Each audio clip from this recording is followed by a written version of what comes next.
നമസ്കാരം. പുതിയ വിഷയം: സർക്കാർ ജീവനക്കാരും അധ്യാപകരും റിട്ടയർ ചെയ്താൽ ലാസ്റ്റ് എന്തൊക്കെ ആണ് നമുക്ക് കിട്ടുന്നത്, അല്ലെങ്കിൽ എത്രത്തോളം ക്യാഷ് കിട്ടും, പണം കിട്ടും, ഏതൊക്കെ ഐറ്റം കിട്ടും, ഇത്തരത്തിലുള്ള കാര്യങ്ങളാണ് ഈ വീഡിയോയിൽ പറയുന്നത്. 1/4/2013 മുമ്പ് സർവീസിൽ കയറിയവരെയാണ് നമ്മൾ സ്റ്റാറ്റ്യൂട്ടറി പെൻഷൻകാരെന്ന് പറയുന്നത്. അപ്പോൾ ഇത് രണ്ട് മൂന്ന് കാറ്റഗറി ഇപ്പോൾ പെൻഷനിലേക്ക് വരികയാണ്. 1/4/2013 കയറിയവർ സ്റ്റാറ്റ്യൂട്ടറിക്കാർ, 1/4/2013 ശേഷം കയറിയവർ കോൺട്രിബ്യൂട്ടറി പെൻഷൻകാർ. ഇനി പുതിയതൊന്ന് വന്നു കഴിഞ്ഞാൽ അതിനെ അഷ്വേർഡ് പെൻഷൻകാരെന്നും പറഞ്ഞ് അത് വരുമോ എന്നറിയില്ല. അങ്ങനെ വന്നാൽ അത് ഇത്തരത്തിലാണത് പോകുന്നത്.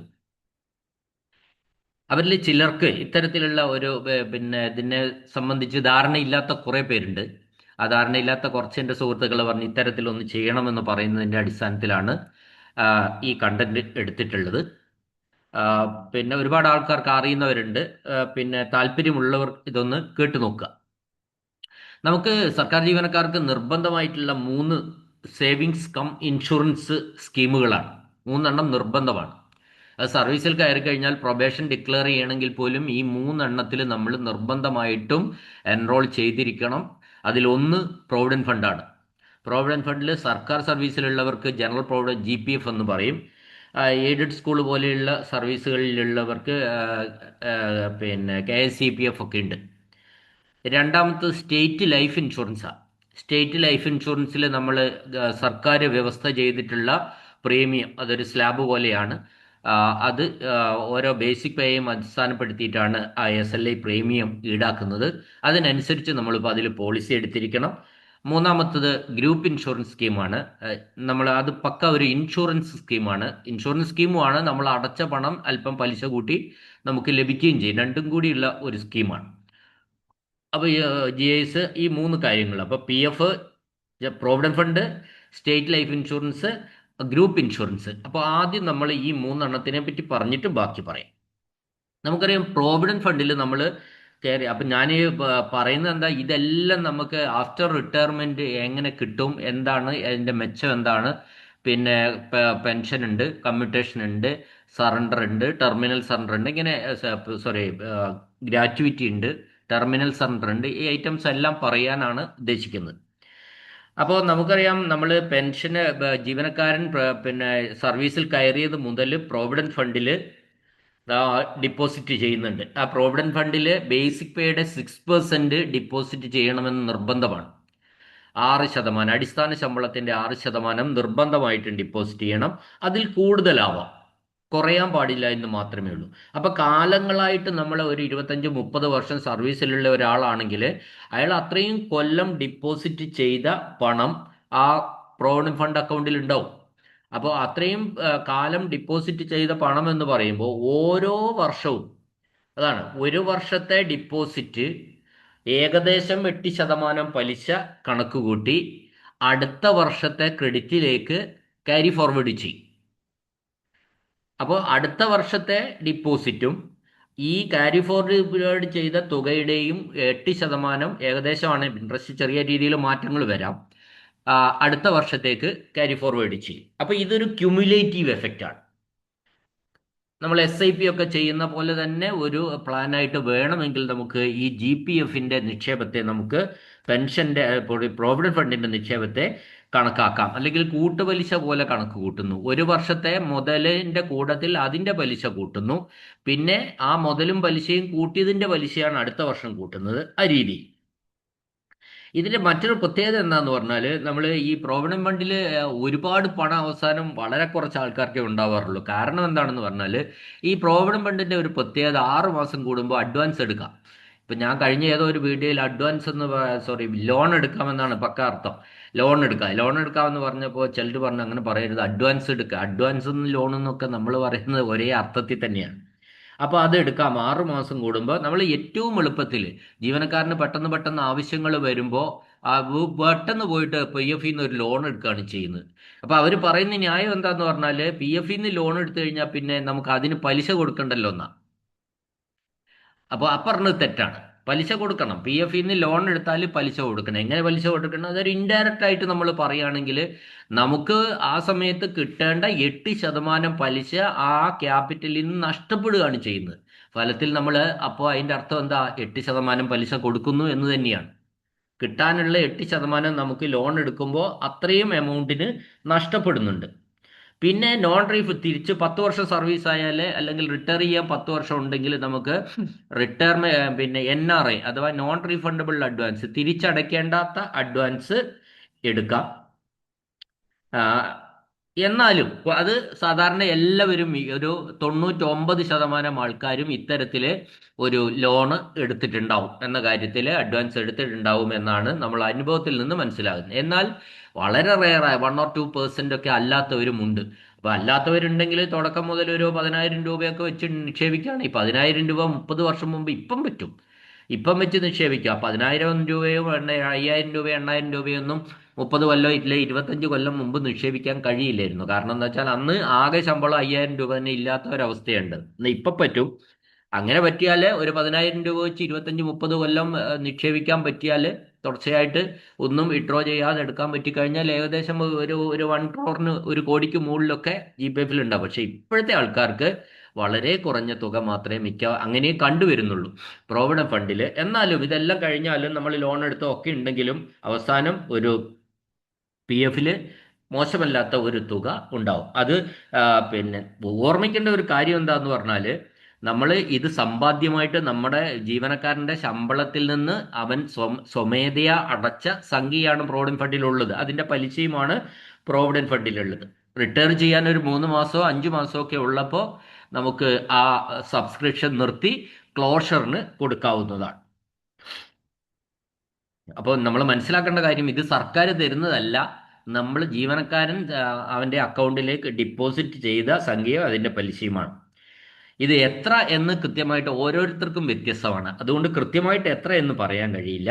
അവർ എത്രത്തോളം നിക്ഷേപിച്ചിട്ടുണ്ട് അതിനനുസരിച്ചാണ് പ്രോവിഡന്റ് ഫണ്ടിന്റെ തുക വരുന്നത്.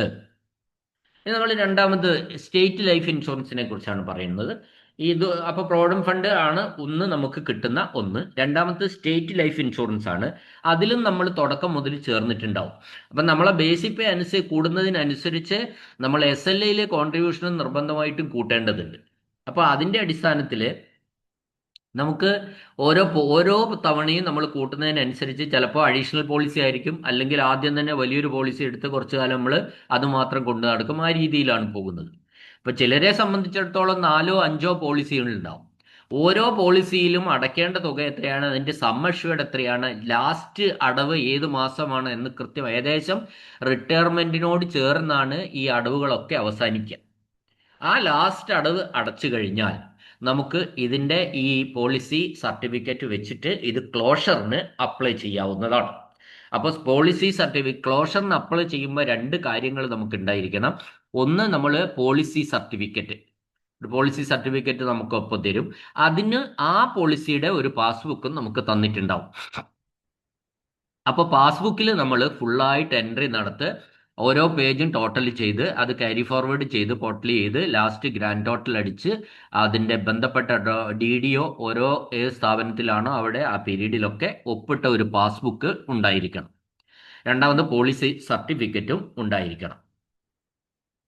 അപ്പോൾ അത് ഈ പോളിസി സർട്ടിഫിക്കറ്റും ഈ പാസ്ബുക്കും അടങ്ങിയ ഒരു ആപ്ലിക്കേഷൻ ഉണ്ട്. ആദ്യം ഓൺലൈൻ അപ്ലൈ ചെയ്യണം. അങ്ങനെ അപ്ലൈ ചെയ്യാനുള്ള ഒരു സംവിധാനം ഉണ്ട് നമുക്ക്. അത് ജില്ലാ ഇൻഷുറൻസ് ഓഫീസർക്കാണ് ഈ അപേക്ഷ സമർപ്പിക്കേണ്ടത്.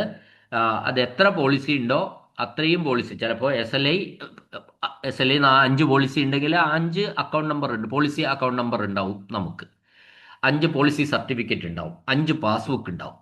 ഇത് ഓരോന്നും പ്രത്യേക ആപ്ലിക്കേഷനായിട്ട് ജില്ലാ ഇൻഷുറൻസ് ഓഫീസർക്കാണ് സമർപ്പിക്കേണ്ടത്. എപ്പോൾ സമർപ്പിക്കണം?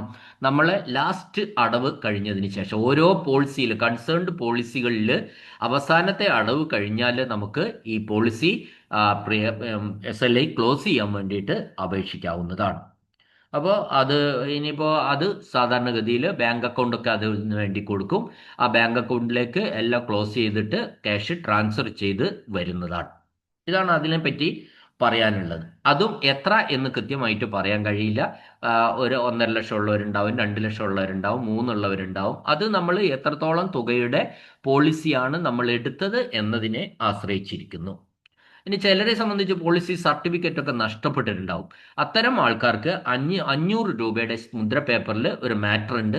ആ മാറ്റർ ടൈപ്പ് ചെയ്ത് സബ്മിറ്റ് ചെയ്ത് കഴിഞ്ഞാൽ ആ പോളിസി സർട്ടിഫിക്കറ്റ് നഷ്ടപ്പെട്ടത് അത് പരിഗണിക്കാതെ പിന്നെ പാസ്ബുക്കും കൂടി സബ്മിറ്റ് ചെയ്താൽ ആ രീതിയിലും ക്ലോസ് ചെയ്യാവുന്നതാണ്.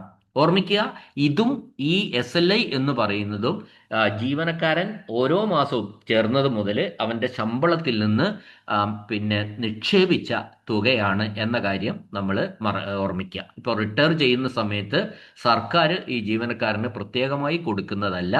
ആ ജീവനക്കാരൻ സമ്പാദ്യമായിട്ട് സ്വരുക്കൂട്ടിയ, നിർബന്ധമായിട്ട് സർക്കാർ പറഞ്ഞതിൻ്റെ അടിസ്ഥാനത്തിലാണെങ്കിൽ പോലും അത് ഒരു ജീവനക്കാരൻ്റെ സമ്പാദ്യമായിട്ട് തന്നെ നമുക്ക് കണക്ക് കൂട്ടേണ്ടിയിരിക്കുന്നു. ഇതാണ് രണ്ടാമത്തെ ഒരു സേവിങ്സ് അല്ലെങ്കിൽ ഇൻഷുറൻസ് സ്കീം എന്ന് പറയുന്നത് ജീവനക്കാരനെ സംബന്ധിച്ചത്. അപ്പം ഞാൻ പറഞ്ഞു കഴിഞ്ഞു, പ്രൊവിഡന്റ് ഫണ്ടും SLI. മൂന്നാമത്തത് ഗ്രൂപ്പ് ഇൻഷുറൻസ് സ്കീമാണ്, GIS എന്ന് പറയും.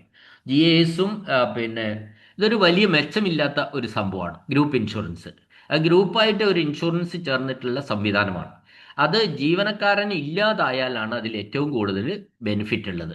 അല്ലാത്ത ഒരാളെ സംബന്ധിച്ചിടത്തോളം അടച്ച തുകയും അതിൻ്റെ ചെറിയ ഒരു പിന്നെ ഇൻട്രസ്റ്റും ഒരു ബോണസും കൂടിയാണ് ഈ ഗ്രൂപ്പ് ഇൻഷുറൻസിൽ കിട്ടുന്നില്ല. എന്നാൽ ഈ ജീവനക്കാരൻ മരണപ്പെട്ട് കഴിഞ്ഞാൽ അത് അതിനാനുപാതികമായിട്ട് അയാൾ ഡിപ്പോസിറ്റ് എത്രയാണോ അതിനാനുപാതികമായിട്ടുള്ള വലിയൊരു മൾട്ടിപ്പിളാണ് ഈ ഗ്രൂപ്പ് ഇൻഷുറൻസിൽ കിട്ടുക.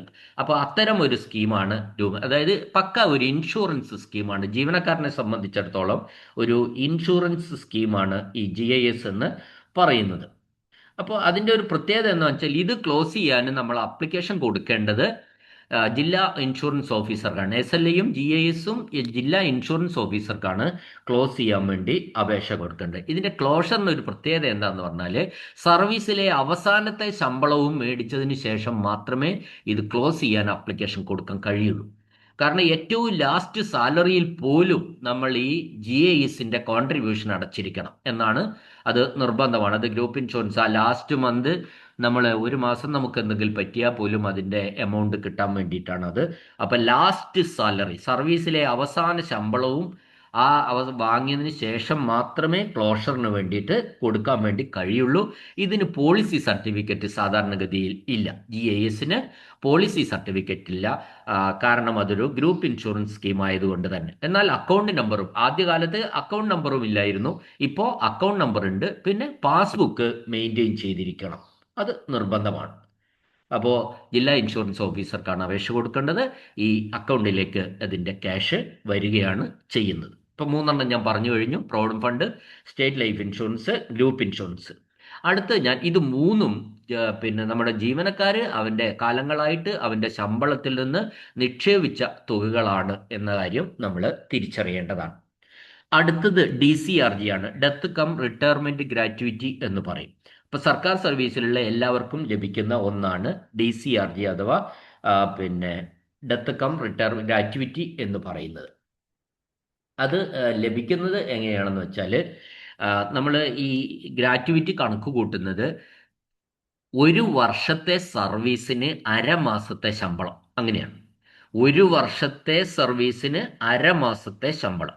ഇപ്പം നമുക്ക് 30 വർഷത്തെ വർഷത്തെ സർവീസ് ഉണ്ടെങ്കിൽ, റിട്ടയർ ചെയ്യുന്ന സമയത്ത് 30 വർഷത്തെ സർവീസ് ഉണ്ടെങ്കിൽ എത്ര മാസത്തെ ശമ്പളം കിട്ടും DCRG ആയിട്ട്? 15 മാസത്തെ ശമ്പളം DCRG ആയിട്ട് നമുക്ക് കിട്ടും. അതായത് ഒരു വർഷത്തേക്ക് അരമാസത്തെ ശമ്പളം, 30 വർഷത്തേക്ക് 30 ഇൻറ്റു അര സമം 15 മാസത്തെ ശമ്പളമാണ് നമുക്ക് DCRG ആയിട്ട് കിട്ടുന്നത്. അത് DCRG ശമ്പളം എന്ന് പറയുന്ന ലെവലിൽ വരുന്നത് ലാസ്റ്റ് ഏറ്റവും അവസാന മാസത്തെ ശമ്പളത്തിൻ്റെ റേറ്റ് എന്നാണ് പറയുക.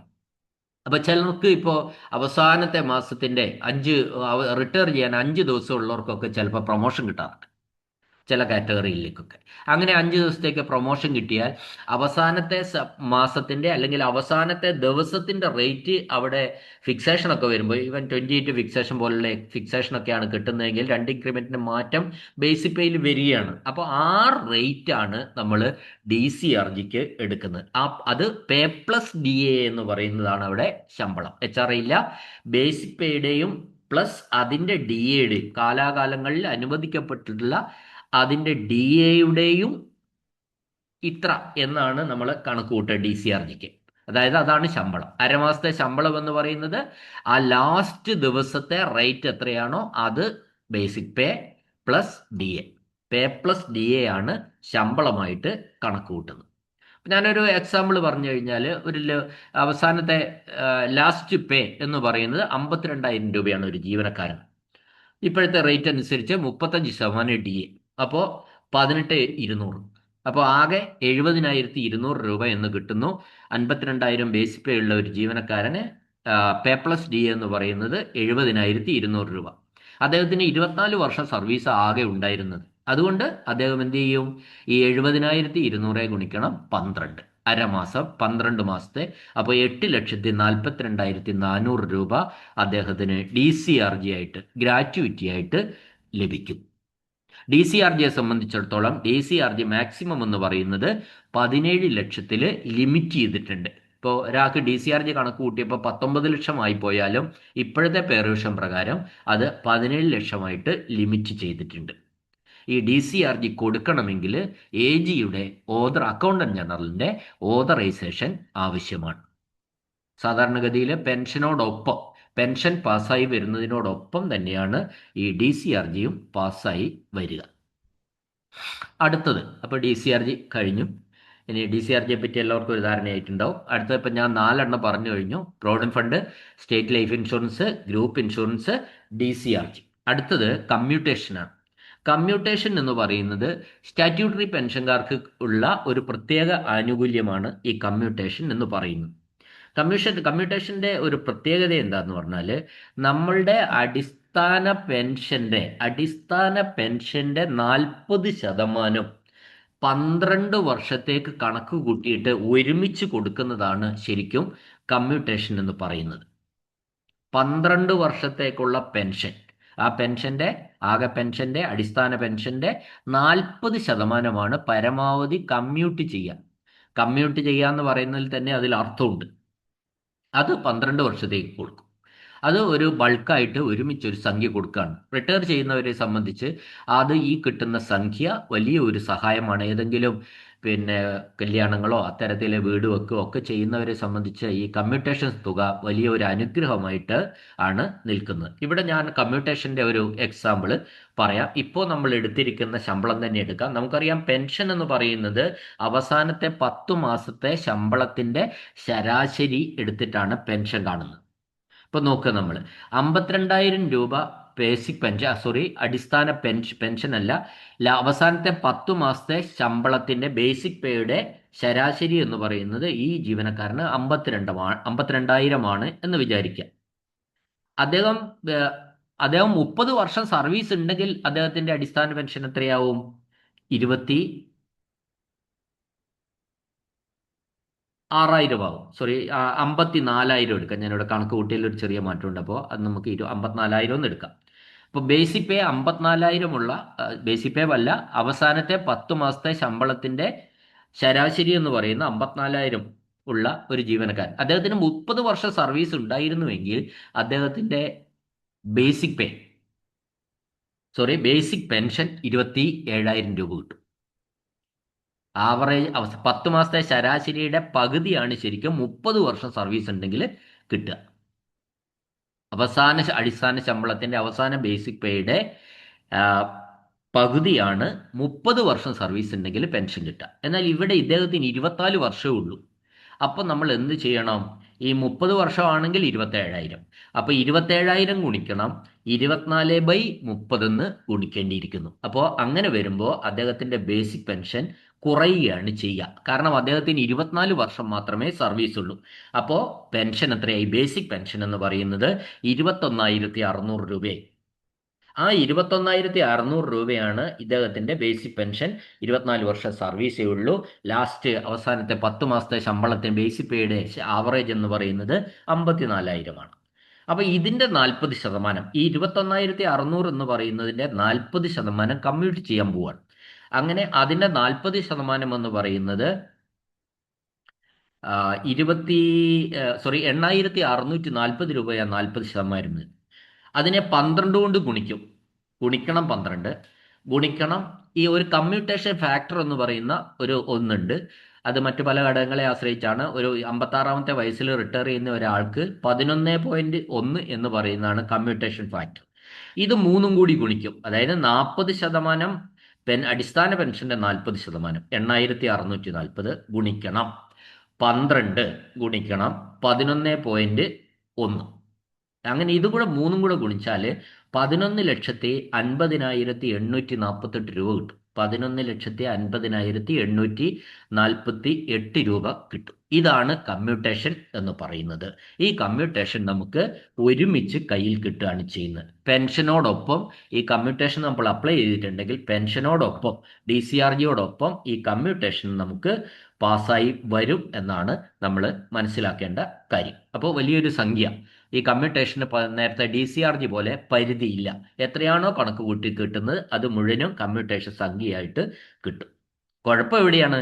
ഈ 40% കമ്മ്യൂട്ട് ചെയ്ത് കഴിഞ്ഞാൽ പിന്നെ അയാളുടെ അടിസ്ഥാന പെൻഷൻ 21,600 ആണെങ്കിലും 40% കഴിച്ചിട്ടുള്ള 12,960 രൂപയും അതിൻ്റെ DAയും ആയിരിക്കും അടുത്ത 12 വർഷത്തേക്ക് ഇയാൾക്ക് പെൻഷനായി കിട്ടുകയുള്ളൂ.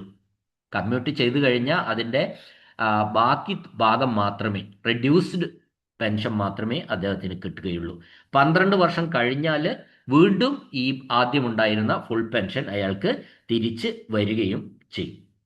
അപ്പോൾ ഈ കമ്മ്യൂട്ടേഷൻ കിട്ടണമെങ്കിൽ നമ്മൾ പെൻഷൻ അപേക്ഷിക്കുന്ന സമയത്ത് അപേക്ഷിക്കും. ആ സമയത്ത് പെൻഷൻ പാസ്സായി വരുന്നതിനോടൊപ്പം തന്നെ കമ്മ്യൂട്ടേഷനും നമുക്ക് പാസ്സായി വരും. ഇതാണ് കമ്മ്യൂട്ടേഷൻ എന്ന് പറയുന്നത്. അപ്പോൾ ഈ കമ്മ്യൂട്ടേഷൻ തുകയിലുള്ള ഒരു പ്രത്യേകത എന്താ വെച്ചാൽ, ഈ 12 വർഷത്തിനിടയ്ക്ക് ഈ കമ്മ്യൂട്ട് ചെയ്ത ജീവനക്കാരൻ മരണപ്പെട്ടു പോയാൽ ഈ 12 വർഷത്തിനുള്ളിൽ കമ്മ്യൂട്ട് ചെയ്ത ആ തുക തിരിച്ചടയ്ക്കേണ്ടതില്ല എന്നതാണ് ഇവിടെ പ്രത്യേകമായിട്ട് പറയേണ്ടതുള്ളത്. അപ്പോൾ കമ്മ്യൂട്ടേഷൻ ഇതാണ്. 40% പെൻഷന്റെ, ബേസിക് പെൻഷന്റെ 40% നമ്മൾ 12 വർഷത്തേക്ക് കമ്മ്യൂട്ട് ചെയ്തെടുക്കുന്നതാണ് ഈ കമ്മ്യൂട്ടേഷൻ എന്ന് പറയുന്നത്. ആ തുക, അങ്ങനെ കിട്ടുന്ന തുക ബൾക്കായിട്ട് ഒരുമിച്ച് നമുക്ക് ലഭിക്കുന്നു എന്നതാണ് ഇതിൻ്റെ ഒരു അഡ്വാൻറ്റേജ് എന്ന് പറയുന്നത്. ഇനി അടുത്തത്, അപ്പം 5 ഞാൻ പറഞ്ഞു കഴിഞ്ഞു. അടുത്തത് ടെർമിനൽ സറണ്ടറാണ്. അപ്പോൾ സറണ്ടർ 2 വിഭാഗമുണ്ട്. വെക്കേഷനുള്ള ജീവനക്കാർക്ക് സാധാരണഗതിയിലുള്ള സറണ്ടർ ഇല്ല. എന്നാൽ നോൺ വെക്കേഷൻ സ്റ്റാഫായിട്ടുള്ള NGOs ഒക്കെ എല്ലാവരും വെക്കേഷനിൽ ജോലി ചെയ്യേണ്ടവർ എല്ലാവർക്കും സറണ്ടർ ഉണ്ട്, ഏൺ ലീവ് ഉണ്ട് എന്നാണ്. ഏൺ ലീവ് ഉണ്ട് എന്നാണ് മനസ്സിലാക്കേണ്ടത്. അപ്പോൾ ഒരു 11 ദിവസത്തെ സർവീസിന് ഒരു ദിവസമാണ് ഏൺ ലീവായിട്ട് കൊടുക്കുന്നത്. അപ്പോൾ 11 ദിവസത്തെ സർവീസിന് ഒരു ദിവസം ഏൺ ലീവ് കൊടുക്കുമ്പോൾ ഏകദേശം ഒരു വർഷം 33/1/3 ഏൺ ലീവ് ഒരു ജീവനക്കാരന് ലീവ് ഒന്നും എടുത്തില്ലെങ്കിൽ ഉണ്ടാവും. 33/1/3.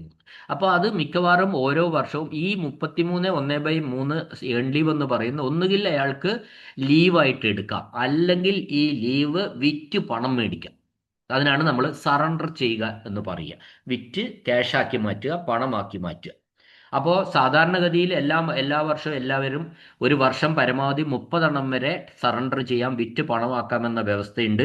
അത് നിൽക്കുന്നിടത്തോളം കാലം എല്ലാവരും 30 വിറ്റ്, ഓരോ വർഷം 30 വിറ്റ് ബാക്കി അവിടെ അക്കൗണ്ടിൽ കിടക്കും. ചില വർഷങ്ങൾ വിറ്റിട്ടുണ്ടാവില്ല, അതും ഈ ഏൺ ലീവ് അക്കൗണ്ടിൽ കിടക്കും. അപ്പോൾ അത്തരത്തിൽ ഉള്ള ഏൺ ലീവുകൾ റിട്ടയർ ചെയ്തതിന് ശേഷം സറണ്ടർ ചെയ്യുന്നതിനാണ് ടെർമിനൽ സറണ്ടർ എന്ന് പറയുന്നത്.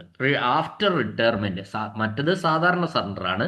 റിട്ടയർമെന്റിന് ശേഷം ഒരു ജീവനക്കാരൻ അല്ലെങ്കിൽ ആരായാലും അധ്യാപകരായാലും ഒക്കെ തന്നെ അവരുടെ അക്കൗണ്ടിലുള്ള ഏൺ ലീവ് സറണ്ടർ ചെയ്തിട്ടുണ്ടെങ്കിൽ അതിനാണ് നമ്മൾ ടെർമിനൽ സറണ്ടർ എന്ന് പറയുന്നത്.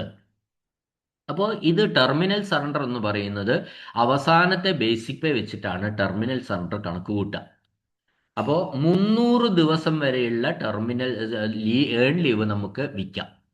നമ്മളെ ക്രെഡിറ്റിൽ 300 ദിവസം ഏൺ ലീവ് കിടക്കുന്നുണ്ടെങ്കിൽ നമുക്ക് 300 ദിവസത്തെ ശമ്പളം കിട്ടും. അതാണ് ഏൺ ലീവിൻ്റെ ഒരു വ്യത്യാസം. ഇനി 100 ദിവസമേ നമ്മളെ ക്രെഡിറ്റിലുള്ളൂ എങ്കിൽ 100 ദിവസത്തെ ശമ്പളം നമുക്ക് ഒരുമിച്ച് കിട്ടും.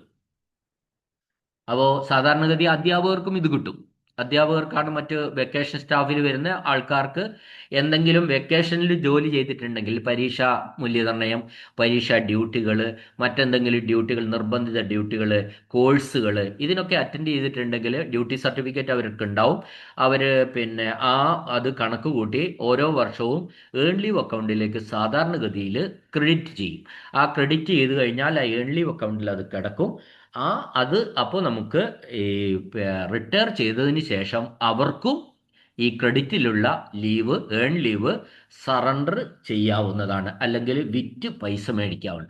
ഏത് കാറ്റഗറി ആയാലും ശരി, മാക്സിമം ടെർമിനൽ സറണ്ടർ ആയിട്ട് അനുവദിക്കുന്നത് 300 ദിവസമാണ്. എന്ന് പറഞ്ഞാൽ പരമാവധി 300 ദിവസം. അപ്പോൾ 350 ഏൺ ലീവ് ഒരാൾ ക്രെഡിറ്റിൽ ഉണ്ടായിട്ട് കാര്യമില്ല. അയാൾക്ക് 300 വരെ സറണ്ടർ ചെയ്യാൻ വേണ്ടിയിട്ട് കഴിയുള്ളൂ. അത് ലിമിറ്റ് ചെയ്തിട്ടുണ്ട് എന്നുള്ളതാണ് സത്യം. അപ്പോൾ എന്ത് തന്നെയായാലും എല്ലാവർക്കും തന്നെ ഇത്തരത്തിലുള്ള മിക്കവാറും ഒരു 95% ആൾക്കാർക്കും തന്നെ എന്തെങ്കിലുമൊക്കെ ലീവുകൾ, ടീച്ചേഴ്സ് മാത്രമേ ചിലപ്പോൾ ഇല്ലാതിരിക്കുള്ളൂ, ക്രെഡിറ്റ് ഉണ്ടാവും. ഇതിന് പ്രത്യേകമായിട്ട് നമ്മൾ പെൻഷനൊക്കെ പാസ്സായി കഴിഞ്ഞാൽ സർവീസ് ബുക്ക് വന്നാലുടൻ ലാസ്റ്റിൽ നമ്മൾ വർക്ക് ചെയ്ത ഓഫീസിൽ നിന്നും ഈ ഏൺ ലീവ് നമുക്ക് എഴുതാം. സർവീസ് ബുക്ക് തിരിച്ചു വരണം. സർവീസ് ബുക്കിൽ ഏൺ ലീവ് അക്കൗണ്ട് നോക്കിയിട്ടാണ് ഇത് ചെയ്യേണ്ടത്. ആ സർവീസ് ബുക്ക് തിരിച്ചു വന്നു കഴിഞ്ഞാൽ ഈ ജീവനക്കാരൻ്റെ അപേക്ഷയോ ജീവനക്കാരൻ്റെ ലീവ് അപ്ലിക്കേഷനോ വേണ്ട എന്നുള്ളതാണ് ഇതിനകത്ത് മനസ്സിലാക്കേണ്ട കാര്യം. സാധാരണഗതിയിൽ ഒരു ഏൺ ലീവ് സറണ്ടർ ചെയ്യുന്നതിന് നമ്മൾ ലീവ് അപ്ലിക്കേഷൻ മേടിക്കാറുണ്ട്. ആ ലീവ് അപ്ലിക്കേഷൻ ഇവിടെ പ്രസക്തിയില്ല. കാരണം എന്താ, അദ്ദേഹം സർവീസിൽ നിന്ന് പോയി കഴിഞ്ഞു. സർവീസിൽ നിന്ന് പോയി കഴിഞ്ഞ ഒരാളെ സംബന്ധിച്ച് ലീവ് അപ്ലിക്കേഷൻ എന്ന് പറയുന്ന ഒരു സംഭവം ഇല്ല. ബന്ധപ്പെട്ട DDO സർവീസ് ബുക്ക് നോക്കിയിട്ട് ഒരു അപേക്ഷയുടെ ആവശ്യമില്ല, അദ്ദേഹത്തിന് ടെർമിനൽ സറണ്ടർ കൊടുക്കാവുന്നതാണ്. എന്നാൽ അങ്ങനെ ഒരു DDO മറന്നുപോയിട്ടുണ്ടെങ്കിൽ വേണമെങ്കിൽ ഈ ജീവനക്കാരന് വെള്ള പേപ്പറിൽ ഒരു അപേക്ഷ കൊടുത്താൽ മതി. എനിക്ക് ഇന്ന പോലെ ഏൺ ലീവ് ഉണ്ട്, ആയത് സറണ്ടർ ചെയ്ത് തരണം, ടെർമിനൽ സറണ്ടർ ആയിട്ട് തരണമെന്ന് അപേക്ഷിക്കുന്നു എന്ന രീതിയിൽ കൊടുക്കാവുന്നതാണ്. മറ്റ് റെസ്ട്രിക്ഷൻസ് ഒക്കെ ഉള്ള പോലെ ചില കാലഘട്ടങ്ങളിൽ സറണ്ടർ ചെയ്യുന്നതിന്, ഏൺ ലീവ് സറണ്ടർ ചെയ്യുന്നതിന് ഒരുപാട് വ്യവസ്ഥകളും നിബന്ധനകളും ഒക്കെ ഒരു മരവിപ്പിക്കലും ഒക്കെ ഉണ്ടാവും. എന്നാൽ ഈ ടെർമിനൽ സറണ്ടറിന് അത്തരത്തിലുള്ള ഒരു മരവിപ്പും ബാധകമല്ല.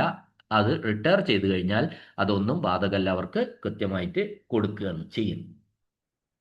അപ്പോൾ സാധാരണഗതിയിൽ ഗസറ്റഡ് ഓഫീസർമാരാണെങ്കിൽ അവർക്ക് ഈ ടെർമിനൽ സറണ്ടർ വാങ്ങണമെങ്കിൽ AGയുടെ ഓതറൈസേഷൻ നിർബന്ധമാണ്.